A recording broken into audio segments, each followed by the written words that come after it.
عزاداران سید الشہداء ایام ماہ ربیع الاول کے ہیں اور آخری ایام ہے ہمارے حساب سے، جو بہرحال ہمارے یہاں عزاداری کی جاتی ہے 8 ربیع الاول تک ہمارے یہاں کوشش کی جاتی ہے. بعض جگہوں پہ 40 پہ سو ختم ہو جاتا ہے، بعض پہ بہرحال آخری سفر پہ، لیکن عموماً جو ہے وہ 8 ربیع الاول تک مجالس عزا کا سلسلہ جاری رہتا ہے. اور اسی سلسلے میں بہرحال یہ آخری ایام ہے، آخری ہفتہ ہے.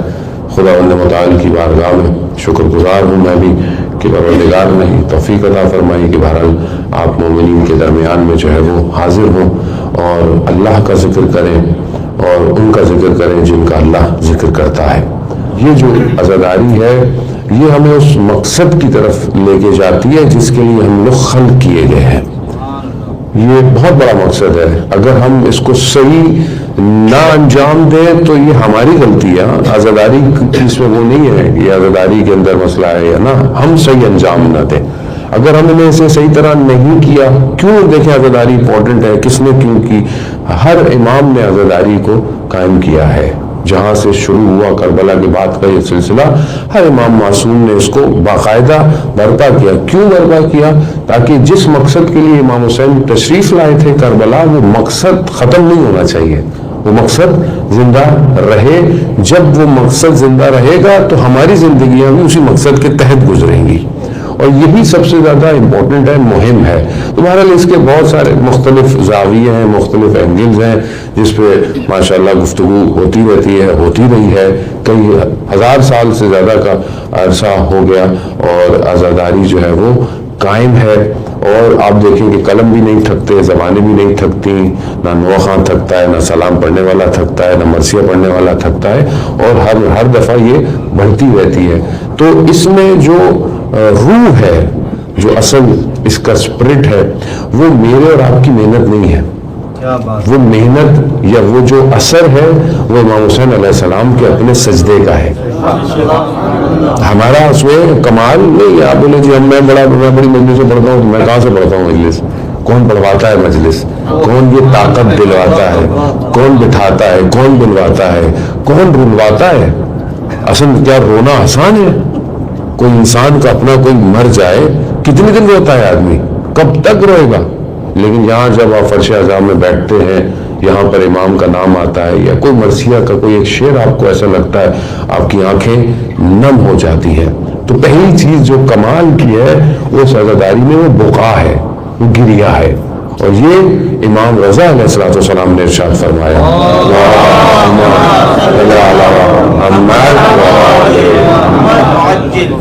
علیہ روایت سے امام کی شہادت بھی گزری 29 کو. امام نے خود شبیب کو یہ جب روایت ہے، کافی لمبی روایت ہے، امام نے جو پہلی چیز کہی، اور خود امام کا جو اپنا حلیہ ہوتا تھا محرم کے چاند کے بعد کہ کالا جو ہے وہ لباس ہو جاتا تھا اور امام کے چہرے سے مسکراہٹ ختم ہو جاتی تھی. اور انہوں نے جب یہ بیان کیا کہ پہلی چیز یہی کہا کہ امام حسین علیہ السلام پر کہ ہمارے جد پر گریہ کرو، بکا کرو. کیوں کہا؟ فرماتے ہیں کہ یہ جو گریہ ہے، یہ جو بکا ہے، یہ تمہارے گناہوں کو معاف کر دیتا ہے. اب یہ بہرحال جب روایتیں اس طرح پڑھی جاتی ہیں تو بہت سارے لوگ سوال کرتے ہیں مولانا کیا مطلب آدمی غلط کام کرتا رہے تو پھر گریہ کرتا رہے؟ تو بھائی غلط کام تو کوئی کہتا تو کوئی نہیں کسی کو غلط کام کرو، ہم تو اچھے کام کی دعوت دے سکتے ہیں. اب وہ غلط کام اس کا اپنا فعل ہے، لیکن ہم تو اس کو یہ کہہ سکتے ہیں نا کہ بھائی ایک کام ایسا ہے جو تم کرو گے تو تمہارے غلط کام ختم ہو جائیں گے. ہم لوگ اس زاویے سے نہیں سوچتے. جب ہم یہ بیان کرتے ہیں کہ فلانا عمل کرو گناہ معاف ہو جائیں گے، مولانا صاحب ریلیکس موڈ دے رہے ہیں، آپ پبلک گناہ کرتی رہے. نہیں عزیزان محترم، ایسا نہیں ہے.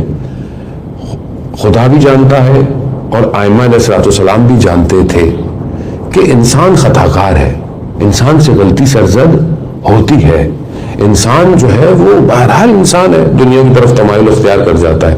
کوئی اس کو ایسا جگہ ایسا در تو دو کہ جس پہ یہ آئے، اور جب یہ آئے تو اس کے گناہوں کو بولو کہ بھائی یہاں آؤ معاف ہو جائیں گے. آئے تو صحیح ہے، اس کو آنے تو دو. آئے گا، اب جب جائے گا تو امام حسین جانے، شخص جانے. اور ہم کیوں کسی پر اتنی سلیب لگا دیتے ہیں کہ بھائی یہ تو غلطیاں کرتا ہے؟ ہمیں کیا پتا مرنے سے پہلے توبہ کر کے مر کے چلا جائے. بھئی میرا دروازہ آپ کا دروازہ تھوڑی ہے, یہ تو اہل بیت کا دروازہ ہے. وہ تو انہوں نے تو اپنے دشمنوں کو بھی بولا کہ آ جاؤ, انہوں نے کبھی کسی نے ہم خواہ بند کر دیتے ہیں. تو اور اس کا مطلب یہ نہیں ہے جب ایسی روایات بیان کی جائے کہ وہ سب زیارت پہ جاؤ تو گناہ معاف ہو جائیں گے, گریا کرو تو گناہ معاف. کا مطلب یہ تھوڑی ہے کہ آپ یہ کہہ رہے ہیں نہیں گناہ کرو, یہ ہم خود بناتے ہیں. سیکنڈ جو جملہ ہے یہ ہمارا اپنا کریٹ ہوا ہے, کوئی بھی نہیں کہتے, نہ روایت کہتی نہ شخص. یہ تو یہ ہے کہ تم جب گریا کرو گے تو تم ایسے گناہ تمہارے معاف ہو جائیں جیسے تم نے کبھی کوئی غلطی کی ہی نہیں تھی. یعنی تمہیں ایک آپشن دیا ہے, تمہیں ایک جگہ دیا ہے. اب جب تم یہاں سے جاؤ گے تو خود شرمندہ ہو گے کہ میں امام حسین پہ گریا کر کے آیا ہوں, میری آنکھوں نے آنسو بہائے ہیں. کیا یہ میری آنکھیں گناہ کریں گی؟ کیا میرے یہ لب غلطی سے کسی کی غیبت کریں گے؟ کیا یہ میرے کان جو امام حسین علیہ السلام کا ذکر سن کے آئے ہیں کیا یہ گناہ کریں گے؟ تو یہ خود بخود اس کے وجود کے اندر یہ ساری چیزیں آہستہ آہستہ ڈیولپ ہوتی ہیں. عزیزان محترم, ہم سمجھتے ہیں کہ شاید یہ چیزیں اثر نہیں کرتی, یہ اثر کرتی ہیں, یہ آہستہ آہستہ اثر کرتی ہیں اور انسان کو اس نہج پہ لے آتی ہیں کہ جہاں مطلوب اور ریکوائرڈ چیزیں ہیں. اگر ایسا ہوتا کہ دروازہ اتنا اوپن یا کھلا ہوا نہیں ہوتا تو حور علیہ السلام نہیں بنتے. وہ جنہوں نے خود روکا امام حسین علیہ السلام کو, ساری چیزیں کی, مگر اس کے باوجود بھی توفیق ہو گئی خدا کی طرف سے کہ دروازہ جو ہے وہ کھلا ہوا ہے. تو یہ دروازہ بند نہیں ہوا. تو عزاداری جو ہم کر رہے ہیں, کرتے رہیں گے, کرتے رہیں, اور یہ ربیع الاول تک جو ہم کرتے ہیں اس کا مطلب یہ نہیں کہ عزاداری ختم ہو گئی تو ہمارا تعلق ختم ہو گیا, نہیں, بلکہ یہ جو چند دن تھے یہ تو ہمارے اس لیے تھے کہ ہم اپنے تعلق کو مضبوط کریں اگر کمزور ہو گیا ہے پورے سال. اور پھر اسی ریلیشن کے ساتھ ہم نے پورا سال سفر کرنا ہے, ٹریول کرنا ہے. اب ایسا نہیں کہ محرم ختم ہو گیا تو خدا نہ خواستہ ہم نے غلط کام کرنے ہیں, نہیں. اصل یہ تھا کہ ہم وادی کربلا میں آئے, اس وادی کے اندر, جب اس وادی میں آئے جس میں امام بلا رہے ہیں, اب امام کے ساتھ رہنا ہے, امام کو چھوڑنا نہیں ہے. امام صرف مسجد یا امام بارگاہ میں نہیں ہوں گے جہاں مجلس ہوتی ہے, نہیں, امام آپ کو جو بار بار بلا رہے ہیں, مجلسوں میں بار بار توفیق ہوتی ہے, یہ ہوتی ہے کہ جب تم امام کے پاس آ گئے تو اب تم اپنی زندگی کے ہر کام میں ہو, گھر میں ہو, کاروبار میں ہو, اسکول میں ہو, کالج میں ہو, سڑک پہ ہو, کہیں پہ بھی ہو, اپنی تنہائی میں ہو, ہجوم میں ہو, تم امام کے ساتھ ہو. کیوں؟ کیونکہ تم امام کے ساتھ ہونے کے لیے آئے تھے. مضمون کیوں ہم مقصد کی طرف ہیں, کیوں ہم عزاداری میں جو ہے وہ امام کو یاد کرتے ہیں, کیوں ہم اصحاب کا ذکر کرتے ہیں, کیوں؟ اسی روایت میں آگے امام فرماتے ہیں کہ جب تم گریا کرتے ہو تو یہ تمہیں پاک کرتا ہے, یہ تمہیں طاہر کرتا ہے. جب تم طہارت کی منزل پہ آتے ہو تو پھر اگلا کام شروع ہوتا ہے. کیوں؟ کیونکہ امام جانتے ہیں, کیوں؟ کیونکہ ان کے پاس نجاست ان کے پاس نہیں آ سکتی ہے.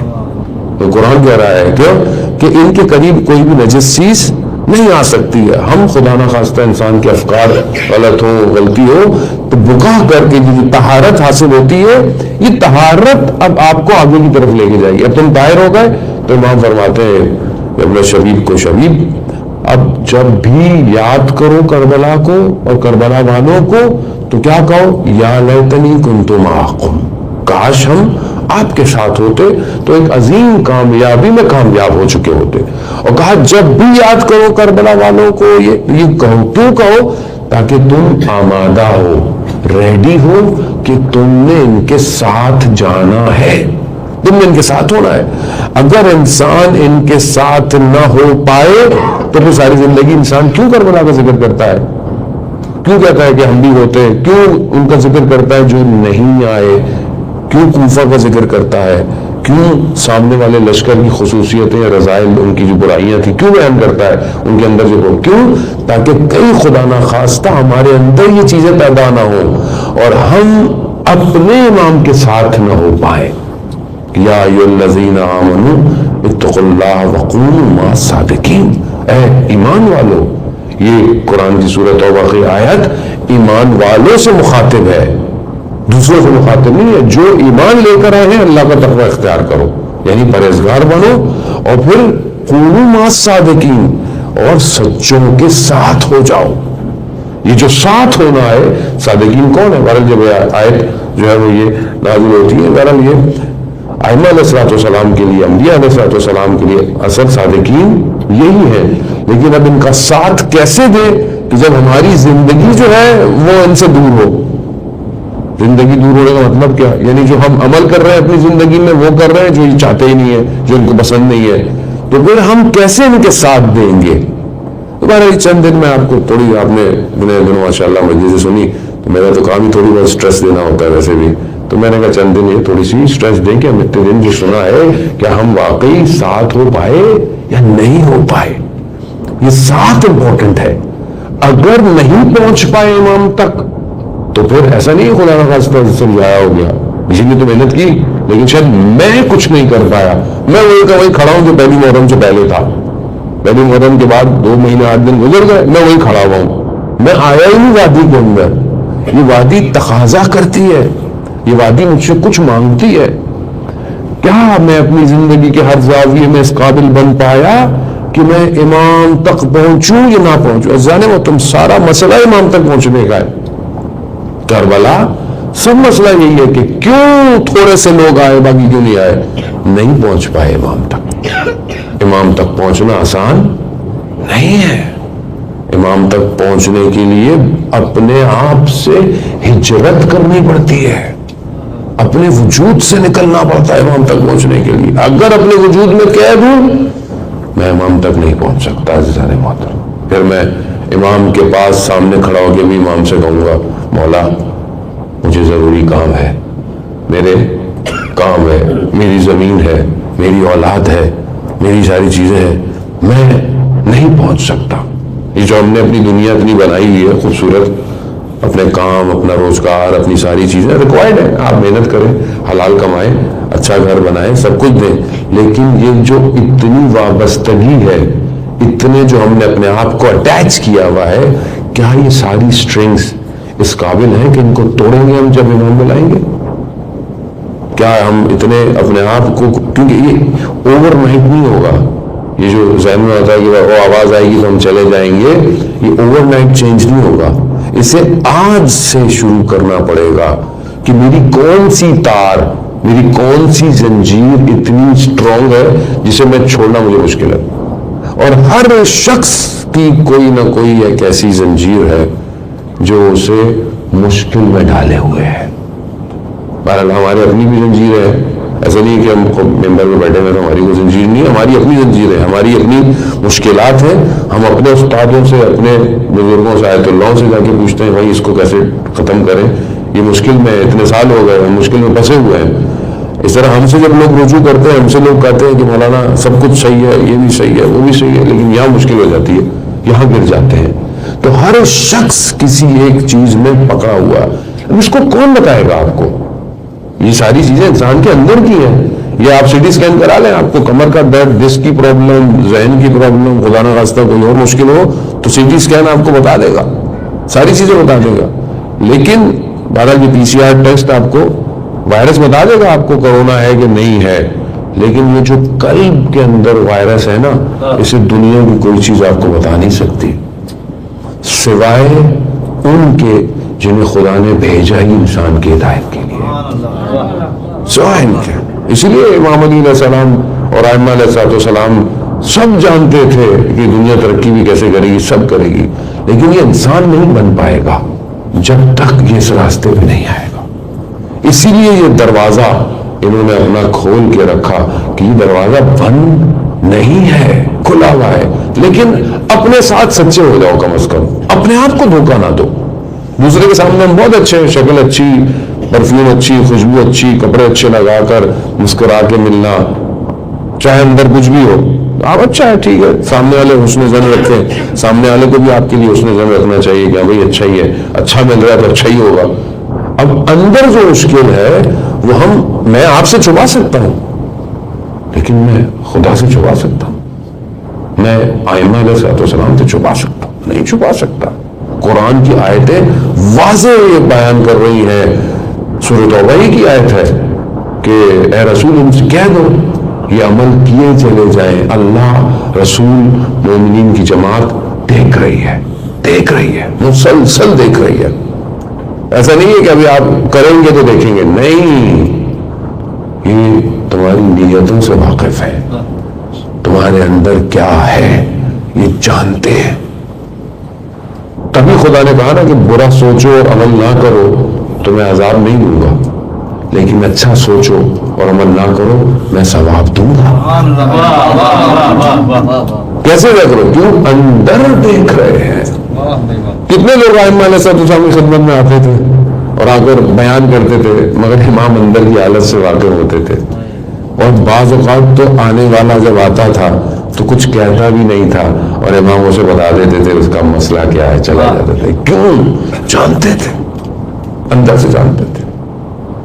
کتنا یعنی اصل میں میں اپنی بات کر رہا ہوں، آپ کو نہیں کہہ رہا، ہم ان ہستیوں کو پہچان نہیں پائے. اور یقیناً ظاہر ہماری پوری زندگی کی محنت اس لیے ہونی چاہیے کہ ہم ان کو پہچانیں. جتنا ہم پہچانیں گے زیادہ محترم. یہ جو بعض اوقات ہم کہتے ہیں کہ جی فلانے کا تقویٰ بڑا زیادہ ہے یا ایمان زیادہ ہے، ہمیں کیا پتہ کیسے زیادہ ہے؟ ہمیں تو نہیں پتا. بھائی ہم تو ظاہر پہ دیکھ کے حسن ظن رکھتے ہیں، لیکن معیار کیا ہے کہ اس شخص کا ایمان زیادہ ہو؟ کیا ہے؟ کون سا ایسا کیلکولیشن ہے، کون سا ایسا کوئی ترازو ہے، ڈیجیٹل ترازو ہے، کیا ہے کہ پتہ چلے کہ جی اس کا ایمان زیادہ ہے یا اس کا تقویٰ پرہیزگاری زیادہ ہے؟ ظاہر ہے ہم تو نہیں کر سکتے، لیکن فارمولہ دیا انہوں نے. فارمولہ کیا ہے؟ فارمولہ یہی ہے کہ جو جتنا امام کے ساتھ ہوگا اتنا اس کا ایمان زیادہ ہوگا، جو جتنا امام کے قریب ہوگا اتنا وہ پرہیزگار ہوگا. مطلب آپ کو تصور کریں، جو اب امام کے ساتھ ہونا فزیکل نہیں ہے صرف، ہاں امام اب مدد آپ کہیں کہ بھائی ہمارے تو امام ابھی ظاہر میں نہیں ہے تو ہم امام کے ساتھ کیسے ہوں؟ نہیں، امام کے ساتھ ہونا یعنی واقعاً اپنے وجود کو امام کے وجود کے ساتھ رکھنا اور اس حالت میں زندگی گزارنا کہ امام دیکھ رہے ہیں کیا میری زندگی امام کی طرف بڑھ رہی ہے یا نہیں بڑھ رہی. ابو بصیر جو کہ امام جعفر صادق علیہ السلام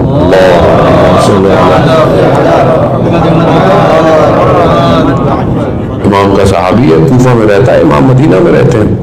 اس کا ایک ہمسایہ تھا اور وہ دنیا پرست تھا، دنیا کے لوگوں کے مال کھا لینا، غضب اور اس طرح کی محفلیں کرنا. یہ ہمسایہ تھا، نیبر تھا، پڑوسی تھا. تذکر دینا ظاہر ہے ہمسایہ کا فرض ہے، تاکہ کہ بھئی یہ تم زندگی جو گزار رہے ہو یہ صحیح زندگی نہیں ہے، یہ مناسب نہیں ہے.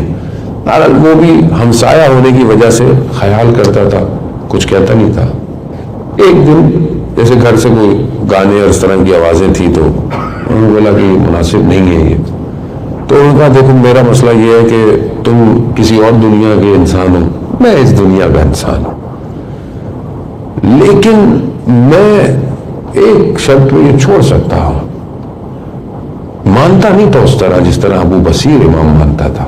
کہا یہ جس کو تم مولا کہتے ہو نا، اگر وہ میری جنت کی ضمانت دے دے تو میں یہ چھوڑ دوں گا.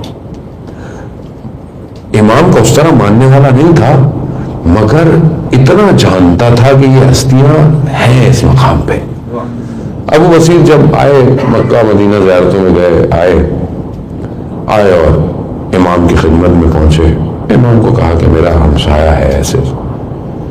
امام نے کہا اس کو بولا کہ ہم تمہاری جنت کی ضمانت دے دیں گے مگر ایک شرط پہ کہ بہرحال جو لوگوں کا مال کھایا اس کو لوٹا دو اور یہ سب زندگی جو ہے اس کو سب کو ترک کر دو، چھوڑ دو، ہم ضمانت دے دیں گے. یہ واپس گیا، لوگ ملنے آئے، اس سے زیارت پہ آیا تھا، وہ بھی آیا، اٹھنے لگا، سننے لگا رک جاؤ مجھے تم سے کام ہے. جب سب چلے گئے تو اسے کہا کہ امام نے تمہارے لیے پیغام بھجوایا ہے. پہلے خود ہی عجیب سا ہوگا کہ امام نے میرے لیے پیغام بھجوایا ہے. کہہ رہا امام نے تمہارے لیے پیغام. امام نے کہا کہ جو تم نے لوگوں کا حق لیا ہے واپس کرو اور یہ زندگی جو گزار اس طرح چھوڑ دو، ہم تمہاری ضمانت دیتے ہیں. چلا گیا. یہ تھوڑے دنوں بعد اس نے پھر پیغام بھیجا کہ میرے گھر تشریف لائے. یہ گیا تو دیکھا کہ دیوار کے پیچھے سامنے نہیں آ رہا.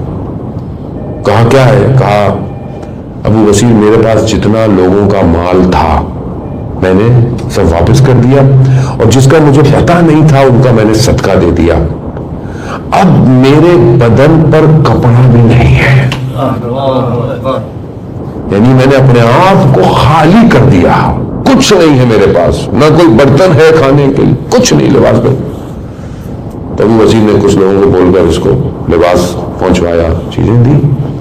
کچھ دن اور گزرے، اس نے پھر پیغام بھجوایا. یہ گیا تو دیکھا مریض ہے، بستر پہ لیٹا ہوا ہے. اور آخری ایسے انسان کے ایام ہوتے ہیں، ہوش میں آتا ہے تھوڑی دیر، پھر بے ہوش ہو جاتا ہے، پھر ہوش میں آتا ہے. آخری دفعہ ہوش میں آیا، کہا ابو بصیر تمہارے مولا نے جو کہا تھا وہ کر کے دکھایا. اور پھر آنکھ بند ہوتی ہے تو بس پھر دنیا سے گزر جاتا ہے. جب ابو بصیر پھر کچھ عرصے کے بعد مدینہ پہنچتے ہیں تو امام کے گھر میں ابھی داخل ہی ہوتے ہیں تو امام دور سے اسے دیکھ کے کہہ دیتے ہیں ابو بصیر ہم نے تمہارے ہمسائے کے ساتھ وفا کی. عزیزان محترم، ہم جو دنیا گزار رہے ہیں اور ہم جو سمجھتے ہیں اور اتنی جو محنت کرتے ہیں اس دنیا کے لیے، اس دنیا کے معاملات کے لیے، تعلقات کے لیے، ریلیشن شپس کے لیے، اکاؤنٹ کے لیے، ایک پلاٹ کے لیے، اس پہ بنائی ہوئی عمارت کے لیے، سب جو بھی ہے بہرحال اس کے لیے جتنی ہماری انرجی لگتی ہے یہ سب کچھ ایک لمحے میں بند ہو جائے گا، سب سے مٹ جائے گا.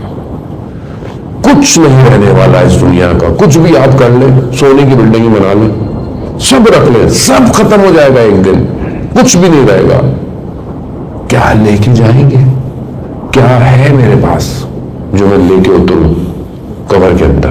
وہ بھی نصیب ہوئی تو وہاں کیا ہوگا میرے پاس؟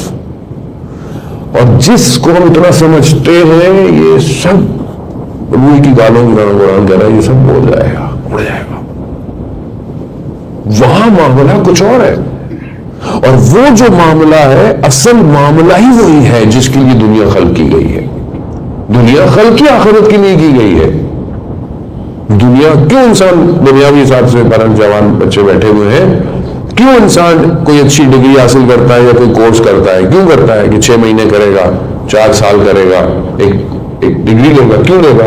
کہ بھائی یہاں سے پاس آؤٹ ہوگا تو انجینئر بنے گا، ڈاکٹر بنے گا، اکاؤنٹنٹ بنے گا، IT اسپیشلسٹ بنے گا. آخر کیا ہے؟ کیوں 4 سال محنت کر رہا ہے؟ کیوں صبح اٹھتا ہے؟ کیوں وہ کرتا ہے؟ کیوں تھیسس کرتا ہے؟ کیوں یہاں جاتا ہے؟ کیوں وہاں؟ کیوں؟ 4 سال بعد جو ایگزٹ ہے نا اصل وہ ہے. تو تھوڑی سی دیر کا سفر جو ہے اس کے لیے اتنی محنت ہے، انسان نیندیں بھی خراب کرتا ہے، آرام بھی خراب کرتا ہے، تعلقات بھی توڑ دیتا ہے، نہیں بیٹھنا دوستوں کے ساتھ زیادہ، ایگزامز ہیں، یہ ہے وہ ہے. کیوں؟ رزلٹ اچھا ہونا چاہیے. آخر میں جو کام ملے یا جاب کرنا ہے یا جو بھی ہے وہ اچھی ہونی چاہیے. یہ پوری دنیا جس کا آخری رزلٹ ہم فیہا خالدون ہے کہ تم جہاں ہمیشہ رہو گے، اس کے لیے کیا ہے انسان کے پاس؟ کوئی بھی چیز عزیزان محترم کام نہیں آئے گی اگر امام کے ساتھ نہیں ہوئے. یاد رکھیے من ماتا حب آل محمد ماتا شہید. جو اہل بیت کی محبت میں مارا گیا وہ شہید مارا گیا. اور جس نے نہیں پہچانا اپنے امام کو وہ جہالیت کی موت مرا ہے. یاد رکھیے.